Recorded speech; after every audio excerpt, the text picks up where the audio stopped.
Primera carta de Pablo a Timoteo, capítulo 3, y vamos a leer los versículos 1 al 7. Primera Timoteo, capítulo 3, versículos 1 al 7, y luego vamos a ir a Tito, capítulo 1, versículos 5 al 9. Dice el apóstol Pablo: palabra fiel, si alguno anhela obispado, buena obra desea, pero es necesario que el obispo sea irreprensible, marido de una sola mujer, sobrio, prudente, decoroso, hospedador, apto para enseñar, que no sea dado al vino ni amigo de peleas, que no sea codicioso de ganancias deshonestas, sino amable, apacible, no avaro, que gobierne bien su casa, que tenga a sus hijos en sujeción con toda honestidad, pues el que no sabe gobernar su propia casa, ¿cómo cuidará de la iglesia de Dios? Que no sea un neófito, no sea que envaneciendo se caiga en la condenación del diablo. También es necesario que tenga buen testimonio de los de afuera, para que no caiga en descrédito y en lazo del diablo. Tito capítulo 1, versículos 5 al 9. Por esta causa te dejé en Creta, para que corrigieses lo deficiente y establecieras ancianos en cada ciudad, así como yo te mandé. El anciano debe ser irreprochable, marido de una sola mujer, y que tenga hijos creyentes que no estén acusados de disolución ni de rebeldía. Es necesario que el obispo sea irreprochable como administrador de Dios, no soberbio, no iracundo, no dado al vino, no amigo de contiendas, no codicioso de ganancias deshonestas. Debe ser hospedador, amante de lo bueno, sobrio, justo, santo, dueño de sí mismo, retenedor de la palabra fiel, tal como ha sido enseñada, para que también pueda exhortar con sana enseñanza y convencer a los que contradicen. En estos dos textos que acabamos de leer, se desglosan las calificaciones que deben poseer todos aquellos que sean colocados en el oficio ministerial. Habiendo considerado en esta mañana la importancia de la iglesia local en el plan redentor de Dios, no es difícil entender lo importante que será que el liderazgo de la iglesia sea constituido bíblicamente. Estos hombres tendrán a su cargo la alimentación y el cuidado de la iglesia que Cristo compró con su sangre. Ellos serán un modelo a copiar para los hermanos, de modo que en sentido general la iglesia vendrá a ser un reflejo de lo que sus líderes son. Dice el Señor en Lucas capítulo 6, versículo 40, que el discípulo no es superior a su maestro, mas todo el que fuere perfeccionado vendrá a ser como su maestro. Es importante entonces, extremadamente importante, que nos aseguremos de que entren al oficio ministerial únicamente aquellos que están calificados para ello. Y la única garantía que tenemos de que estos hombres serán los que deben ser, es que todos ellos cumplan los requisitos que encontramos en 1 Timoteo 3 y en Tito capítulo 1. He ahí en esos dos textos clásicos la norma trazada por Dios para que su iglesia identifique a los hombres que han de ocupar el oficio pastoral. Ahora bien, hermanos, antes de entrar directamente en el estudio de estas calificaciones, debo señalar que hay algunas enseñanzas sobre el ministerio pastoral, sobre las cuales yo estoy descansando en esta noche, que no van a ser repetidas otra vez, porque han sido previamente enseñadas en la iglesia local. En otras palabras, cuando entremos a estudiar estos textos, estamos presuponiendo que esas enseñanzas sobre el ministerio pastoral han sido ya impartidas en la iglesia. Estoy descansando en el hecho de que ustedes como iglesia ya conocen esas cosas. ¿Cuáles son esas cosas? Bueno, yo estoy descansando como pastor en el hecho de que ustedes han sido previamente enseñados acerca de la naturaleza del oficio pastoral. ¿Cuál es la labor que se supone que los pastores deben hacer en la iglesia? Bueno, según 1 Timoteo 5:17 y muchos otros textos, básicamente los pastores están llamados a enseñar y gobernar la iglesia. Dice el apóstol Pablo en 1 Timoteo 5:17, los ancianos que gobiernan bien sean tenidos por dignos de doble honor, mayormente los que trabajan en predicar y enseñar. Y en el mismo texto que leímos hace un momento, Pablo dice que los pastores deben gobernar bien su casa, porque si no gobiernan bien su casa, ¿cómo van a gobernar eficazmente la iglesia de Dios? ¿Qué están llamados a hacer los pastores en la iglesia? Ellos están llamados básicamente a enseñar y a gobernar. También estamos presuponiendo que la iglesia ha sido previamente instruida en el proceso a través del cual los pastores han de ser colocados en el oficio. Vemos que el apóstol Pablo dice aquí, el que anhela obispado, buena obra desea. Pero no es suficiente que una persona diga, bueno, miren pastores, yo anhelo el obispado, bueno, mañana tienes tu puesto aquí en la iglesia. No, el anhelo debe estar allí, pero el anhelo no es suficiente, tienen que haber otras cosas. Y ya en el pasado instruimos a la iglesia en todo ese proceso que la iglesia debe tomar en cuenta a la hora de colocar a los pastores en el oficio pastoral, a la hora de evaluar a aquellos candidatos que están aspirando al oficio. También estamos presuponiendo que la iglesia ha sido instruida en el hecho de que en la palabra de Dios las palabras pastor, obispo y ancianos designan a la misma persona. Cuando el apóstol Pablo dice aquí, si alguno anhela obispado, buena obra desea, ¿a quién se está refiriendo Pablo aquí? A los mismos que nosotros llamamos pastores, a los mismos que nosotros llamamos obispos. Recuerden, hermanos, como en Hechos capítulo 20, el apóstol Pablo llama a los pastores de Éfeso a que bajen a Mileto, allí les habla y dice que Pablo llamó a los ancianos de Éfeso, y a esos ancianos Pablo les dice, mirad bien por todo el rebaño en que el Espíritu Santo os ha puesto por obispos para pastorear la iglesia de Dios. Anciano, pastor, obispo, son tres términos que designan la misma cosa, que designan a la misma persona, que designan el mismo oficio. Y hermanos, como yo he dicho ya, estas cosas han sido previamente enseñadas. Y por lo tanto, cuando entremos a considerar 1 Timoteo 3 y Tito 1, estas cosas deben estar aquí detrás, amparando todo lo que estamos diciendo. Habiendo dicho esto, entonces, vamos a pasar a considerar las calificaciones que aparecen en nuestros textos acerca del oficio pastoral. Pero antes de entrar a considerar las calificaciones específicas, hay una calificación general que no debemos darla por sentado, sobre todo en la época en que nos ha tocado vivir. Así que antes de ver las calificaciones específicas del texto, veamos en primer lugar una cualificación general. Esta cualificación general fue claramente establecida por el apóstol Pablo en el pasaje que antecede al texto que leímos en 1 Timoteo capítulo 3. Y me refiero al hecho, esta es la calificación general, me refiero al hecho de que sólo los hombres pueden ser considerados como candidatos al ministerio pastoral. 1 Timoteo capítulo 2, versículos 8 al 15. 1 Timoteo capítulo 2, versículos 8 al 15. Dice el apóstol Pablo, quiero pues que los hombres, y allí está hablando de los varones, no se usa la palabra antropos, que designa al hombre en sentido general, sino se está usando la palabra andros, de donde viene el nombre Andrés, y que significa varón.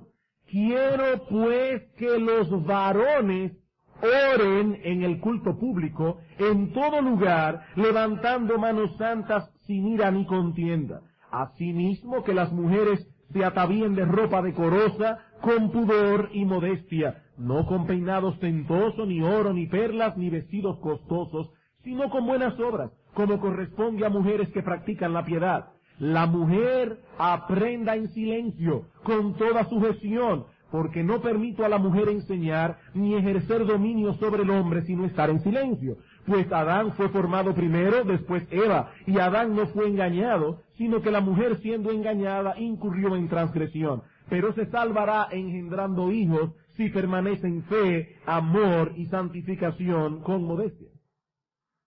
Hermanos, como ya hemos dicho en nuestra introducción, el oficio pastoral envuelve dos tareas básicas. Gobernar la iglesia, enseñar en la iglesia. Y ambas cosas están claramente prohibidas en este texto y en el resto del Nuevo Testamento para las mujeres. Ahora, sabemos que esta enseñanza no es popular en nuestra generación. Algunas personas presuponen que esta doctrina atenta contra la dignidad de la mujer y que es el producto de una teología machista que no toma en cuenta las capacidades intelectuales de la mujer. A esto debemos responder, primeramente, que esto no es un asunto de capacidad, sino más bien de orden. Aquí no se está cuestionando si las mujeres tienen o no tienen capacidad intelectual. Lo que está en juego en todo esto es un diseño divinamente establecido, no solo para el hogar, sino también para la iglesia. Dios ha puesto orden en su creación, y en ese orden algunos están en autoridad, otros están bajo autoridad, independientemente de su capacidad intelectual. En un regimiento militar puede darse el caso de que un cabo sea más inteligente que un sargento. Pero eso no elimina el hecho de que el rango de uno es mayor que el rango del otro. Donde no existe esa línea de autoridad claramente demarcada, lo que tenemos es un caos. Y Dios no hizo un caos, Él hizo un cosmos. ¿Y qué significa la palabra cosmos? Bueno, hermanas, de la palabra cosmos se deriva la palabra cosmético.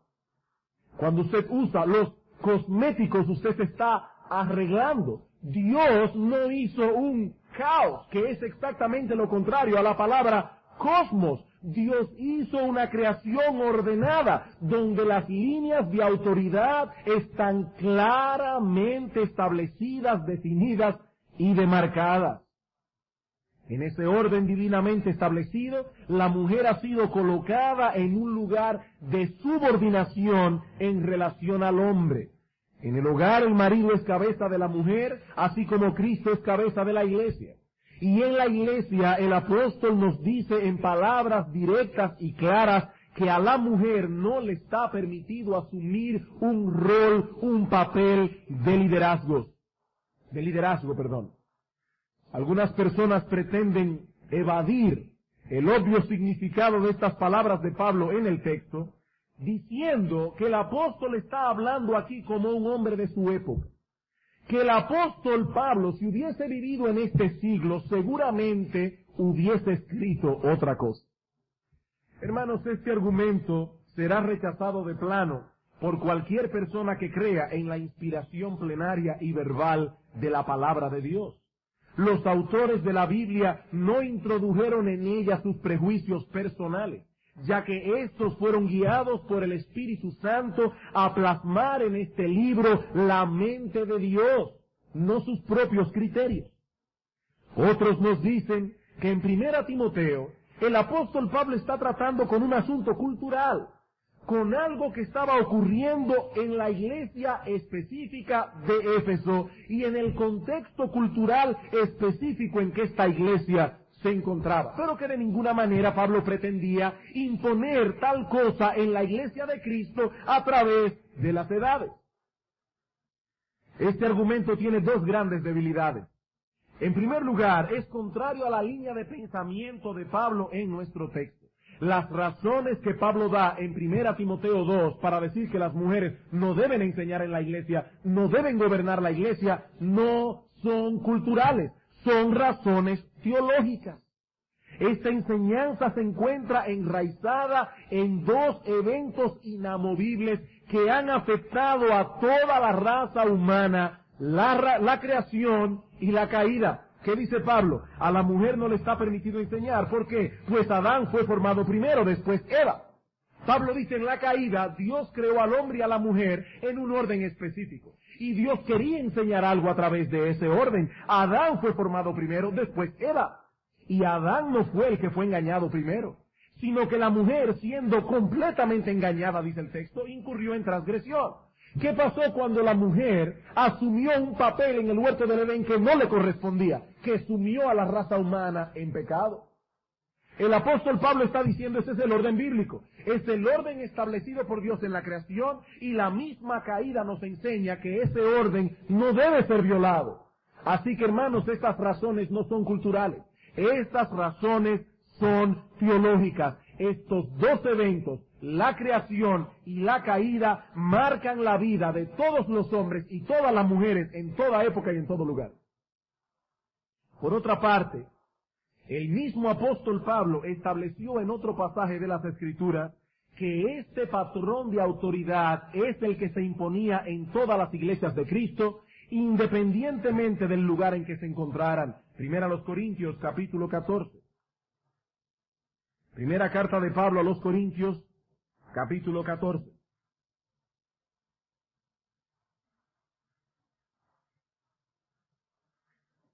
Versículo 33 y 34.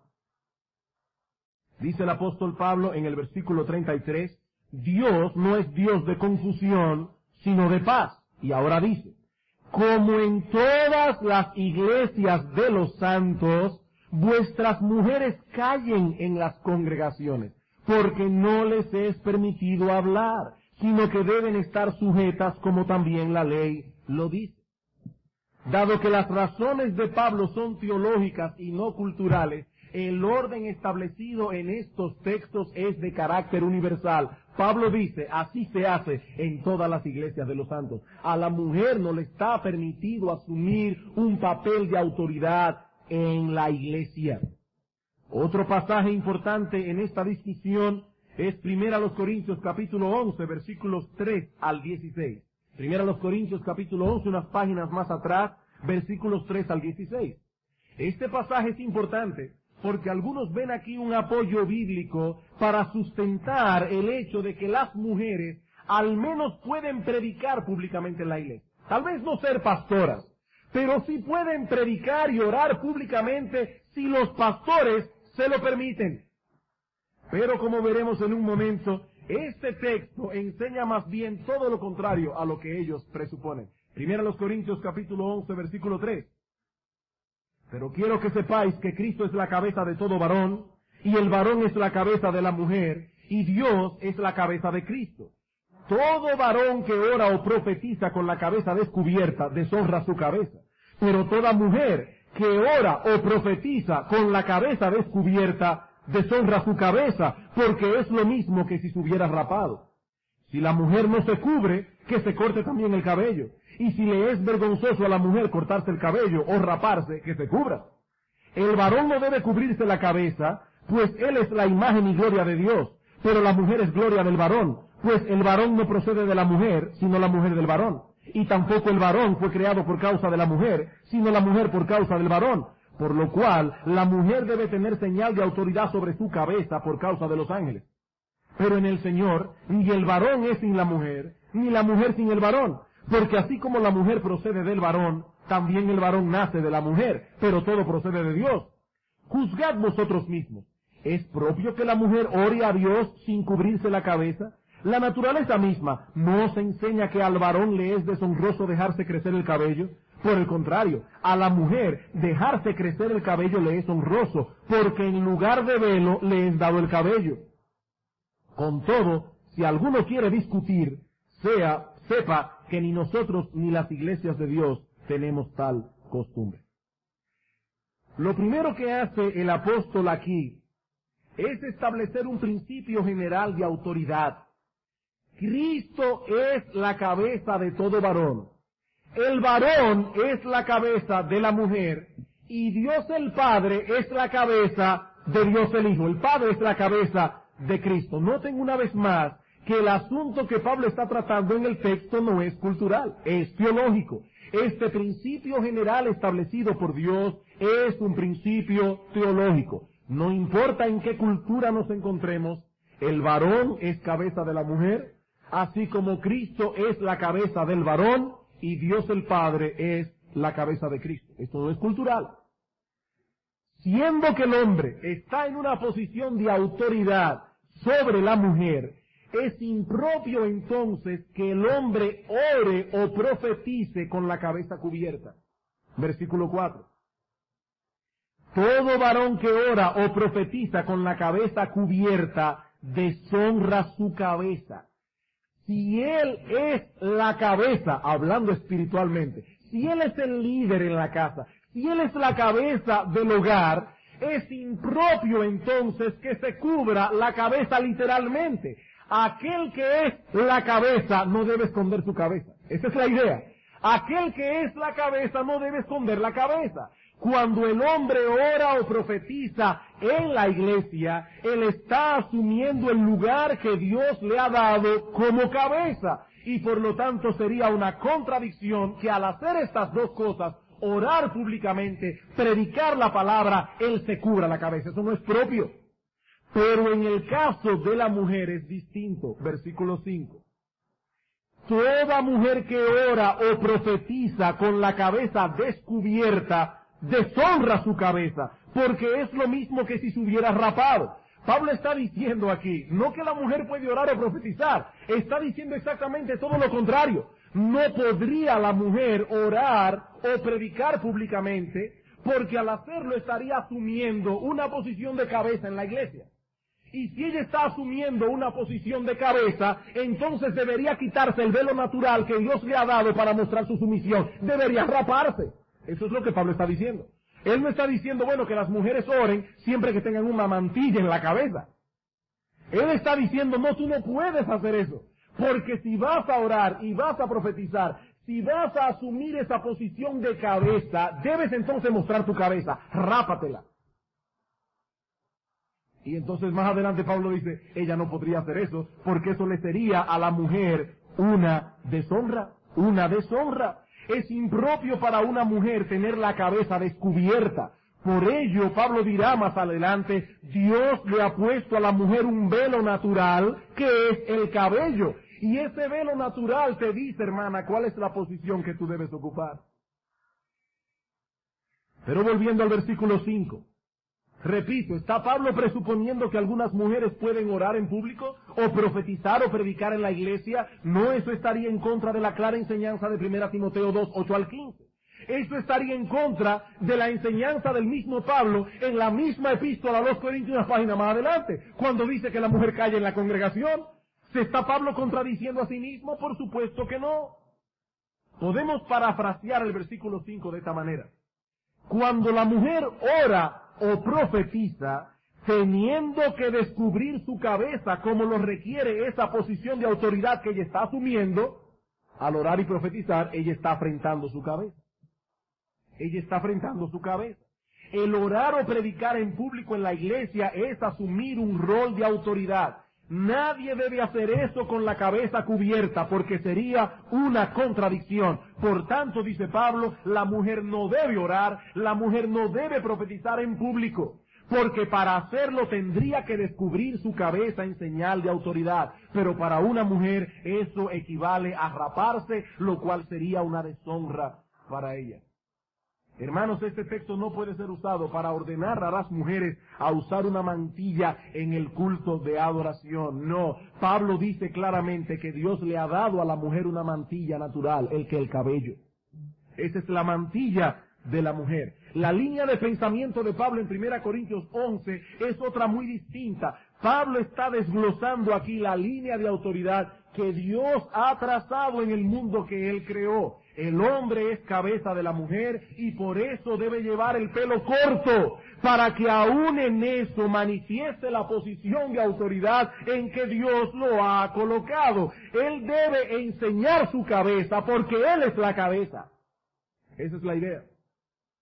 La mujer, en cambio, no debe asumir esa posición de autoridad orando o predicando en público. No es que no ore en su casa.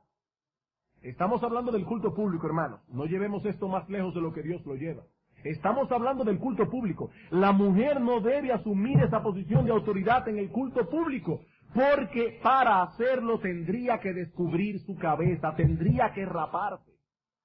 Es decir, que aún la naturaleza nos muestra el lugar que deben ocupar el hombre y la mujer en la sociedad humana.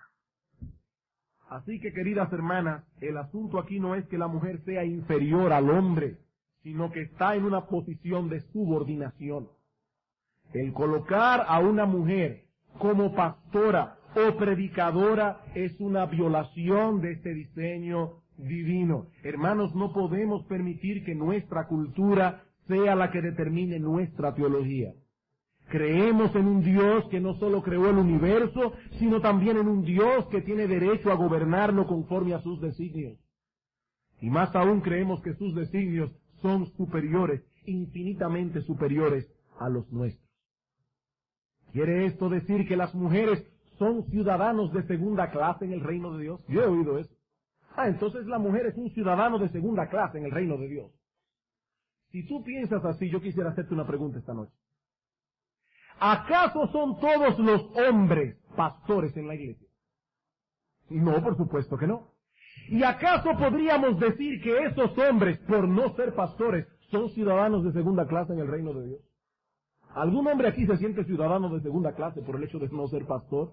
No, hermanos, por supuesto que no. Pues tampoco podemos decir de las mujeres que por el simple hecho de que Dios decretó que la posición pastoral no está diseñada para ellas, son ciudadanas de segunda clase, porque esta posición tampoco está diseñada para muchos hombres. Y no son ciudadanos de segunda categoría. El estar bajo autoridad no es una deshonra. Aún el mismo Cristo se colocó voluntariamente bajo la autoridad del Padre. ¿Podríamos decir acaso que eso atenta contra la dignidad de Dios el Hijo? El hecho de que aquí dice que así como el varón es cabeza de la mujer, Dios el Padre es cabeza de Cristo. ¿Le resta eso dignidad al Hijo de Dios? Por supuesto que no. Habiendo establecido esta cualificación general, pasemos ahora a considerar en segundo lugar las calificaciones específicas que encontramos en 1 Timoteo 3 y en Tito 1. Ya hemos visto, solo los hombres pueden ser pastores. Solo los hombres deben ocupar el oficio pastoral, pero no todos los hombres pueden hacerlo, sino únicamente aquellos que han sido llamados por Dios para esa labor, hombres que poseen las características que encontramos aquí. ¿Cuáles son esas cualificaciones específicas? Bueno, estas cualificaciones específicas pueden ser divididas en 5 aspectos básicos. En primer lugar, el pastor debe tener un hogar irreprochable. En segundo lugar, debe tener un carácter irreprochable. En tercer lugar, debe tener habilidades probadas para enseñar. En cuarto lugar, probada madurez cristiana. Y finalmente, un buen testimonio entre los inconversos. Ahora, no se asusten, no vamos a ver todo eso esta noche. En la noche de hoy, solo vamos a considerar el primero de estos aspectos. El pastor debe tener un hogar irreprochable. En ambos textos, 1 Timoteo 3 y Tito 1, el apóstol Pablo abre su lista de cualificaciones afirmando de manera general que es necesario que los que sean llamados a pastorear la grey de Dios deben ser irreprensibles. Como hemos dicho en otras ocasiones, esto no es una opción, esto no es una recomendación, es una necesidad. Pablo dice, el que anhela obispado buena obra desea, pero es necesario que el obispo sea irreprensible. Esa palabra que aparece allí es necesario, es la misma que se usa en Juan capítulo 3, versículos 3 y 5, cuando dice que es necesario nacer de nuevo para entrar en el reino de Dios. Así como nadie puede entrar en el reino de Dios sin nacer de nuevo, así nadie debe entrar en el ministerio pastoral sin tener estas cualificaciones. Es necesario que el obispo sea irreprensible. De la labor de este hombre dependerá en mucho el desarrollo y el crecimiento de la obra de Dios. Y por lo tanto, solo deben ser colocados en este oficio hombres de probada irreprensibilidad. Ahora bien, y me defiendo, esto no significa de ningún modo que los pastores deben ser perfectos. Hermanos, si esto fuese así, nadie podría desempeñar este oficio. La palabra que usa Pablo aquí en 1 Timoteo 3 significa literalmente, es necesario que el obispo sea no agarrable. Y la palabra que se usa en Tito es otra diferente. Significa no acusable. Es necesario que el obispo sea no agarrable, no acusable. señala a un hombre que no puede ser verazmente acusado de nada que lo marque como indigno de estar en la posición de ser un embajador de Jesucristo. Esa es la idea. Dice Hendrickson, los enemigos de este hombre pueden traer toda clase de acusaciones, pero estos cargos, y las traen, hermanos, de los pastores se dice de todo. Por eso dice Hendrickson, los enemigos pueden traer toda clase de acusaciones, pero estos cargos resultan falsos cuando se emplean métodos justos de investigación para con la iglesia y en conformidad con las normas de justicia. Este hombre no solo tiene una buena reputación, sino que la merece. Esa es la idea. Este hombre tiene y merece una buena reputación. Y la primera área donde esa irreprensibilidad debe ser manifestada es en su hogar. Es en su hogar. ¿Qué dice Pablo? Es necesario que el obispo sea irreprensible, y de inmediato añade, marido de una sola mujer. Ahora es interesante notar el lugar preponderante en que Pablo coloca esta calificación en su lista de cualificaciones. Inmediatamente señala, el obispo debe ser marido de una sola mujer. Y luego más adelante dice que tenga a sus hijos en sujeción. Y más adelante en Tito 1:6, la misma cosa. Hermanos, esto no es algo periférico, sino más bien central. Lo primero que debe ser evaluado es el hogar del individuo que aspira al ministerio pastoral. Nuestra tendencia es comenzar con las habilidades y talentos del candidato. Al igual que Samuel, estamos muy prontos a ungir a Eliab, porque es grande, fuerte y buen mozo. Ojalá que no tomen esa cualificación. Pero todos nosotros estamos prestos a ungir a Eliab. Pero Dios nos dice en nuestro texto que sus normas de selección son muy distintas a las nuestras. Él no nos dice aquí que lo primero que debemos buscar es si el individuo es inteligente. Él no dice allí que debemos ver primeramente si la persona posee mucho conocimiento o si tiene una buena oratoria. Pablo dice, revisen su hogar primero. Eso es lo importante. Luego examinen todo lo demás, pero comiencen con su casa. Y hermanos, esto debe ser realmente aleccionador para todos nosotros. No debemos olvidar que 1 Timoteo 3 y Tito 1 no solo es el retrato de lo que debe ser un ministro del Evangelio, sino también, y en sentido general, lo que tenemos allí son las cualidades que debe desarrollar todo cristiano piadoso, exceptuando, por supuesto, aquellas cualificaciones que son eminentemente ministeriales. Pero todo cristiano debe ser sobrio, prudente, decoroso, hospedador, no apto para enseñar, pero debe ser no dado al vino, no pendenciero, no codicioso de ganancias deshonestas. Todo eso deben serlo todos los cristianos.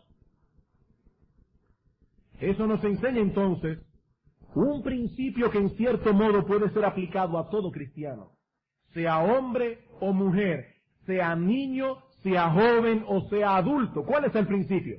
Que la verdadera piedad se evidencia primariamente en la casa, no en la cantidad de información que este creyente haya podido almacenar, no en la cantidad de actividades en que esté envuelto. La piedad de un individuo se evidenciará primeramente en su casa. Eso lo vemos claramente en la forma en que Dios constituyó los 10 mandamientos. La primera tabla contiene aquellos mandamientos que regulan nuestra relación con Dios, mientras que la segunda tabla contiene aquellos mandamientos que regulan nuestra relación con el prójimo. El primer mandamiento de la primera tabla enfoca quién es el objeto supremo de nuestra adoración, obediencia. Yo soy Jehová tu Dios que te saqué de la tierra de Egipto, de casa de servidumbre, no tendrás dioses ajenos delante de mí. Pero del mismo modo, el primer mandamiento de la segunda tabla enfoca cuál ha de ser la base fundamental de nuestra relación con el resto de los hombres aquí en la tierra. Y esa base fundamental es la honra y obediencia que los hijos le deben a los padres. Honra a tu padre y a tu madre para que tus días se alarguen en la tierra que Jehová tu Dios te da. De este punto parte todo lo demás. Cuando la relación en el hogar es afectada, todo está afectado también, tarde o temprano. Es cierto que los hijos deberán luego dejar padre y madre para unirse con sus esposos y esposas, pero es en la relación de padres e hijos donde se forjará el carácter que luego incidirá en mucho en nuestra relación conyugal. Y no es mi intención desviarme del tema que estamos tratando. Al punto que deseo llamar vuestra atención es a la centralidad de la vida hogareña en el plan de Dios. En 1 Timoteo 5:4, hablando de la manutención de las viudas, el apóstol Pablo nos da este principio. Si alguna viuda tiene hijos o nietos, aprendan estos primeros a ser piadosos para con su propia familia. Ese es el principio. Queridos hermanos, debemos sospechar de esa piedad que relega a la familia a un segundo plano. Debemos sospechar de esa piedad. Y tristemente debemos confesar que ese mal es bastante común entre los que profesan ser creyentes. Nuestra piedad debe manifestarse primero hacia nuestra propia familia. El esposo piadoso lo mostrará porque ama a su esposa como Cristo amó a la iglesia. La ama con un amor sacrificial. Él es para ella un medio de santificación. La esposa piadosa mostrará su piedad estando sujeta a su marido, así como la iglesia está sujeta a Cristo. La vida de esta mujer girará en torno a su marido. Los hijos piadosos mostrarán su piedad en su obediencia a los padres y cuando alcancen la edad adulta continuarán honrándolos y preocupándose por sus padres. Muchos padres inconversos se han predispuesto contra el Evangelio. ¿Saben por qué? Por la actitud despreocupada que sus hijos mantienen hacia ellos. De hecho, muchos de esos jóvenes cristianos ni siquiera paran en sus casas el tiempo suficiente como para desarrollar una relación significativa con sus padres. Y lo que es más triste aún es que esa actitud anómala es excusada muchas veces por un supuesto celo evangélico. Envueltos en 50,000 actividades fuera de la casa. Nunca están ahí para ayudar. Nunca están ahí para darle una mano al papá, a la mamá. Nunca están ahí. Punto. Y cuando están ahí se trancan en sus cuartos a leer un buen libro cristiano. ¿Estoy yo en contra de que usted tome tiempo para leer? Por supuesto que no. Pero tenemos que saber dividir nuestro tiempo. Tenemos que saber dividir nuestro tiempo. La imagen que algunos cristianos se han forjado fuera de la casa es muy diferente a la que se tiene de ellos adentro de la casa. Hombres que son sumamente serviciales con todo el mundo, menos con su esposo y con sus hijos. Están dispuestos para todo el mundo, menos para su mujer, menos para sus hijos. Hombres que nunca tienen una palabra áspera, excepto cuando le hablan a su esposo. Con todo el mundo dice, oye, ese hombre es una dama. ¿Han oído esa expresión? Ese hombre es una dama. Vaya a su casa para que usted vea cómo le habla a su mujer. Y usted se va a sorprender. Se va a sorprender.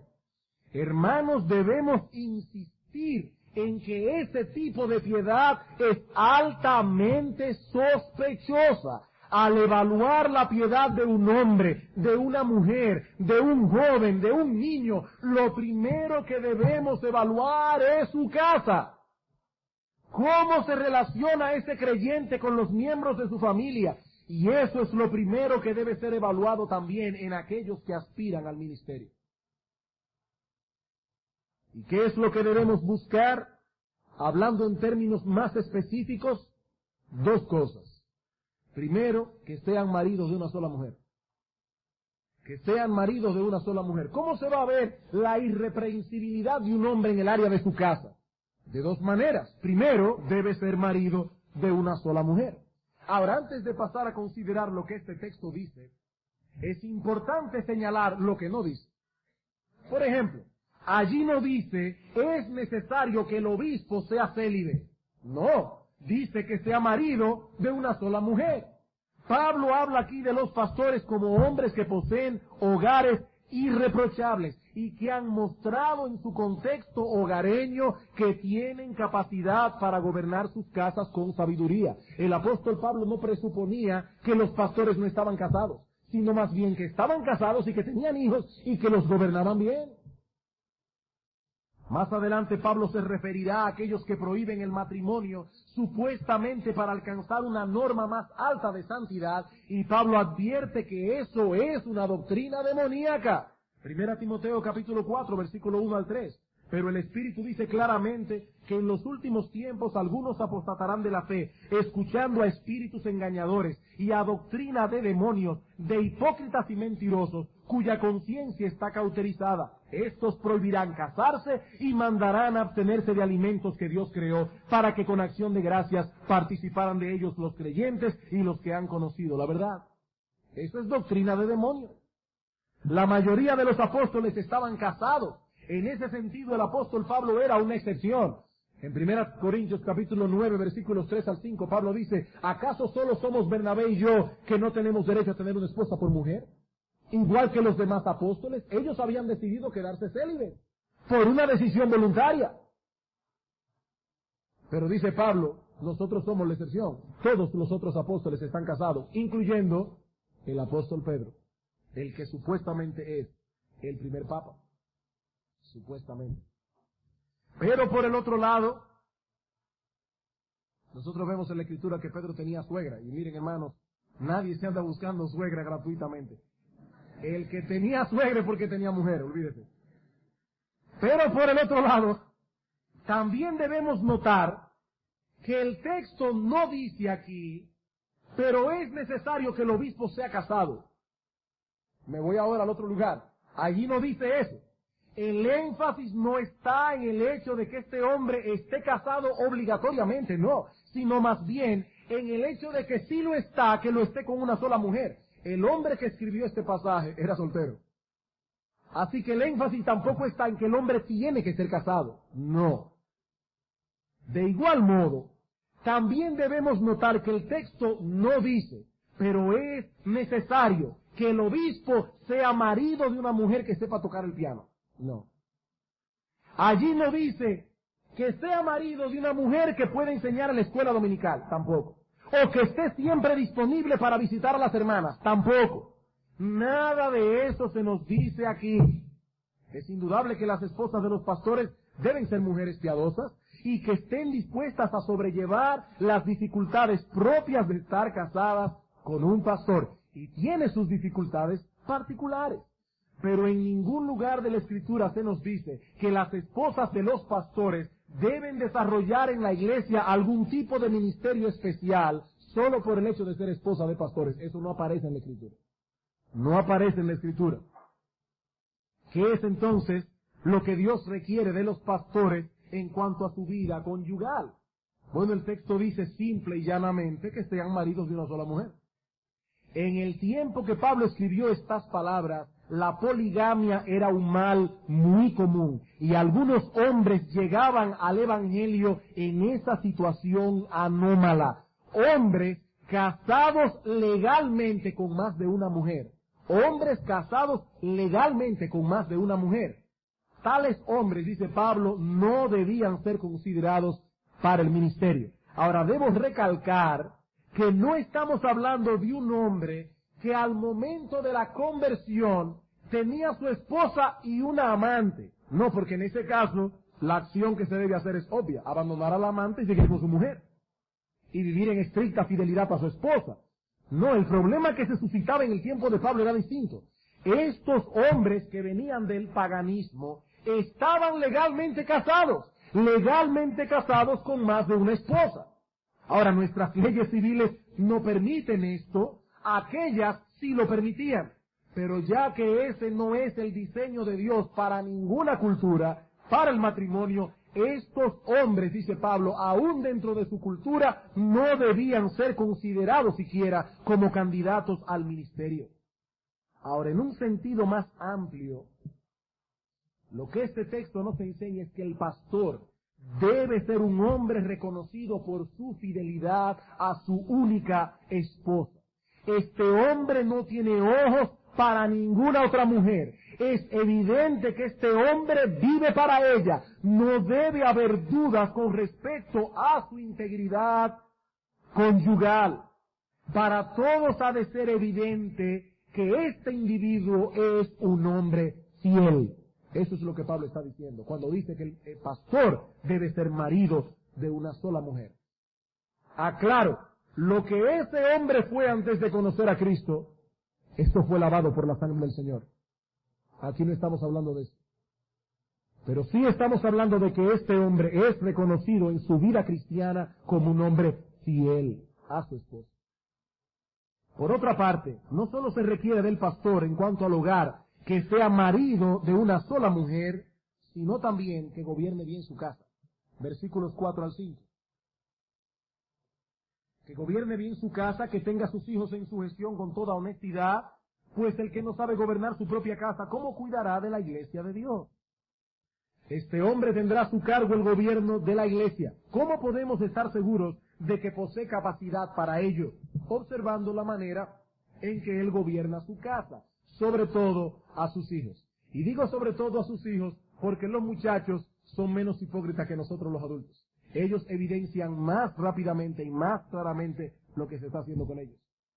La palabra gobernar significa literalmente ser cabeza, estar al frente, ejercer dominio. Es el que va adelante proveyendo dirección a los que le siguen detrás. No debe estar en el ministerio un hombre que fácilmente delega en su mujer la dirección de la casa. Alguien que es irresponsable en el ejercicio de la autoridad que le ha sido conferida.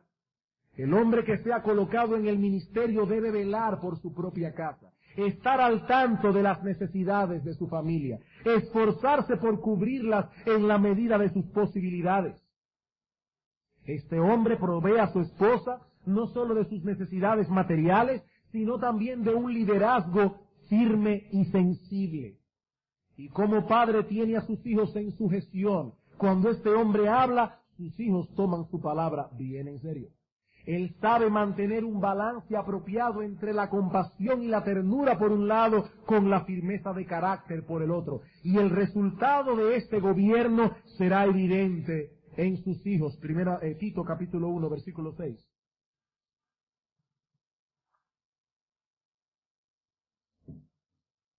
Tito capítulo 1, versículo 6.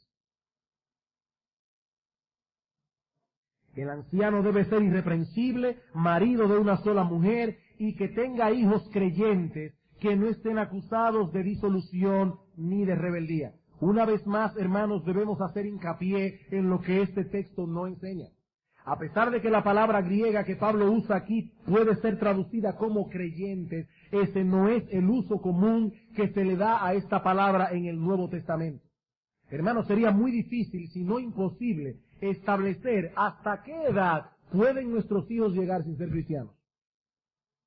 ¿Hasta qué edad puede un pastor tener un hijo inconverso? Por ejemplo, vamos a suponer que alguien aquí es llamado al ministerio y tiene un niño de 1 año. Yo le puedo asegurar que ese niño es un impío. Ah, sí, pastor, pero nada más tiene 1 año. Bueno, tiene 2 años. ¿Podemos permitirle que siga siendo pastor a pesar de que su niño impío de 2 años no se ha convertido? El pastor es muy pequeño. Está bien, el niño ya tiene 6 años. Todavía es un impío. ¿Qué hacemos? Tiene 10 años. Tiene 15 años. Tiene 20 años. Hermanos, ¿cuál es la edad hasta la cual un pastor puede tener hijos incrédulos sin convertirse? Hermanos, este texto, como vamos a ver en un momento, no enseña que los hijos de los pastores tienen que ser convertidos. Este texto tampoco enseña que los hijos de los pastores deben comportarse como si no fueran niños. Como si no fueran niños. Hermanos, los hijos de los pastores nacieron con las mismas corrupciones y con las mismas tendencias pecaminosas que poseen otros niños. Por las mismas cosas que los hermanos de la iglesia tienen que pegarle a sus hijos, por esas mismas cosas los pastores tienen que pegarle a los suyos. Algunas personas parecen pensar que los hijos de los pastores nacieron con una disposición especial, de manera que hasta cuando corren lo hacen de puntillas para no hacer ruido. No, hermanos, los niños de los pastores son niños. Ellos tienen una corrupción ligada en el corazón y la misma vara con la que tú desenredarás esa corrupción, la tenemos que usar nosotros con los nuestros. Y esforzarnos porque nos obedezcan y porque sean ordenados, porque sean honestos, porque sean diligentes, igual que todo el mundo. ¿Qué fue entonces lo que Pablo quiso decir aquí? Bueno, esta frase debe ser traducida más bien que tengan hijos fieles. Hijos que han sido evidentemente criados en un hogar donde no ha faltado instrucción y dirección bíblica. Hijos que han sido movidos eficazmente a conformarse a esa instrucción. El resto del texto aclara el pensamiento de Pablo. Pablo dice que tengan hijos fieles que no sean acusados de disolución ni de rebeldía. En estos días, me vino a la mente ahora, recibimos una carta por el correo electrónico de un pastor que no es tan conocido aquí en la iglesia, pero nosotros sí lo conocemos, aunque no tan cercanamente, pero es una persona inclusive por la cual se ha orado aquí. Un pastor que nos decía en una carta que él tuvo que renunciar al ministerio pastoral. Y la causa por la que tuvo que renunciar al ministerio pastoral fue por causa de su hijo adolescente. Este hombre dice, yo aprecio más al ministerio que a mi hijo y a mi familia. Y yo entiendo que el ministerio es un lugar donde deben estar solamente aquellos hombres que cumplan con estas cualificaciones, y su hijo era un rebelde sin causa.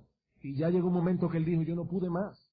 Después de lidiar con el problema, tuvo que renunciar del ministerio pastoral. Hermanos, es de eso que Pablo está hablando aquí.